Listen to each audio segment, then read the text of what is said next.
A fiery crash kills 3 people and injures 2 others in Guilford County. I'm Steve King with the latest on the investigation and what witnesses have to say. A man and his grandson shot in the head. Why deputies think the suspect was on the victim's property.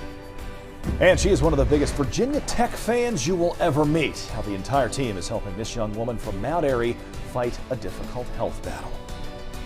WXII 12 News at 6 starts right now.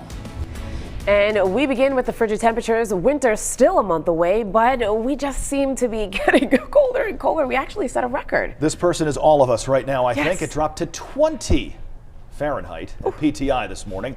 The record was 22. That was set back in 1977. Chief Meteorologist Lainey Pope joining us now. Lainey, I think people are really already all over this cold, and it's only for the fall. Yeah, it is still fall, not winter until December, and these temperatures are more like January.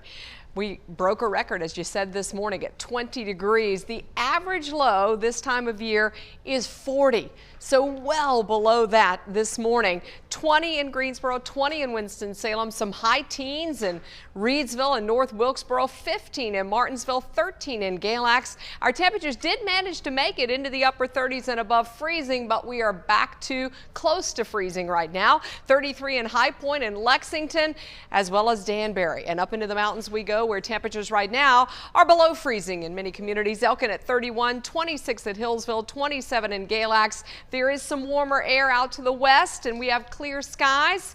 It is going to be another cold night. We're not going to warm up just yet. Temperatures tomorrow will be a touch warmer, but still very cold, close to 20. Lainey, thank you. 2 cars burst into flames in a highway in Guilford County, killing 3 people. This was the horrific scene this morning on Highway 421, not too far from Highway 62 in the Julian community, I should say. It took hours for troopers to clean up all of this. Let's go to Steve King. He joins us live tonight. Steve, what caused all of this? Well, investigators say this all started when 22-year-old Courtney Crisco was driving and rear-ended an SUV that was nearly stopped, mainly disabled or possibly stalling on US 421 around 7:50 this morning. At that point, both vehicles burst into flames, but then a third vehicle driven by Marie Beasley allegedly hit those vehicles, and then that vehicle burst into flames as well. Everybody in the Jeep Cherokee, the first car that was stalling on US 421, was killed.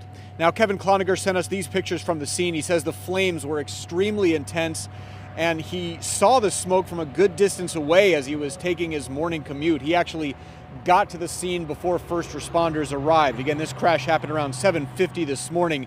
Investigators have still not identified the 3 people killed in the Jeep. Beasley was seriously hurt, and Crisco is expected to be okay. Beasley's condition is unknown right now.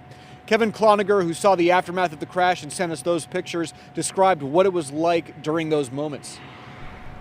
Judging from how fast the flames were and how quickly the cars were engulfed, if you knew if somebody was present in the vehicle that they were not going to make it. And there were a lot of people standing around watching. The flames were very intense.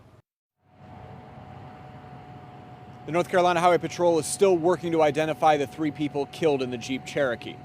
Reporting live in Guilford County, Steve King, WXII 12 News. Thank you, Steve. A woman is accused of hitting a Randolph County school bus with 13 children on board. All of those students thankfully are okay tonight. Troopers say Marion Short tried to make a U-turn on Old Thomasville Road this morning and ended up hitting the bus. The students were headed to Trinity Elementary School. Short is now charged with an unsafe movement violation. New details tonight about that double murder in Alamance County from earlier this week. Deputies say that the victims are a grandfather and grandson, and they say that the suspect is a fugitive who stayed with one of them. Justin Ramirez is behind bars tonight, no bond. He's accused of murder and stealing a car. Deputies say he shot Jerry Williamson and his grandson, Stephen Summers, in the head on Monday. Investigators say Ramirez was staying with Summers on Williamson's property at the time. Elsewhere, this man is accused of stabbing his own grandmother to death in Burlington. Nathan Ziller requested an attorney today during a court appearance. His grandmother was 71-year-old Cynthia Ziller. Officers found her dead at a home on Monday. A Winston-Salem hotel back open tonight after a fire forced several people to evacuate the Quality Inn located on Akron Drive last night. This video shows firefighters trying to knock down a door there. Investigators say an AC unit caught on fire in one of the rooms because of an electrical malfunction. Thankfully, no one was hurt. New tonight, Sheetz says it's going to be closing one of its locations in High Point. A company spokesperson tells our news gathering partners at the High Point Enterprise that location is on South Main Street and it's not meeting expectations. The spokesperson also noted safety concerns but didn't go into any specifics.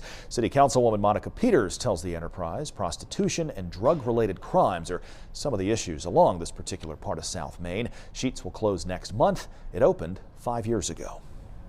Students and parents can now appeal short-term suspensions in Guilford County schools. The school board approved the policy change at a meeting that happened last night. The appeals process starts with the school's principal, but now the superintendent has the final say. Short-term suspensions are 10 days or less. Well, the school board is also considering changes to a meal policy to make sure all students eat, even if they can't afford it. But they want to hear from parents and people in the community first. The change would allow high school students to charge their meals. Right now, only elementary and middle school students can do that.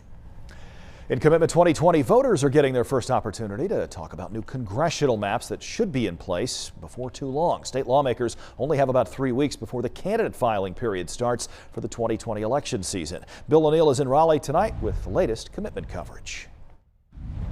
Public input not expected to sway the map-making process, but today a number of members of the public gave lawmakers an earful. More than 24 members of the public weighed in with their take on the map-making process. One parent scolded lawmakers for acting like his own kids, bickering over who started what. As a parent with my children and as a citizen of the state, I don't really care who started it. We just wanted to stop. Another accused lawmakers of acting like unruly animals. Legislators are like a pack of hound dogs released into a meatpacking plant. They just can't help themselves. One woman suggested help from algorithms as the solution, letting computers, not people, make the maps. But the problem with people is that when there are ties or when there's a conflict in the rules, we freak out, we fall apart. Several speakers questioned the short notice for today's public hearing and the transparency of the process. One man questioned whether North Carolina will ever get its maps right.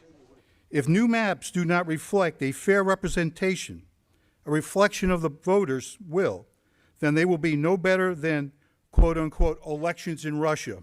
One speaker brought up A&T and how lawmakers split the Greensboro campus in half back in 2016. I heard lawmakers talk with great concern about not splitting North Carolina A&T campus because we got caught doing that last time. Can't do that again. Observers who follow the map making day by day sound more confused than informed by the process.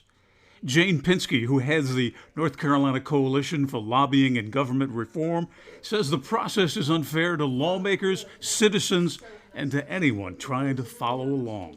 I've sat here in this room, I've gone home and read things, read the public comments, I've looked at the tapes of what was going on, and I still don't know what was going on.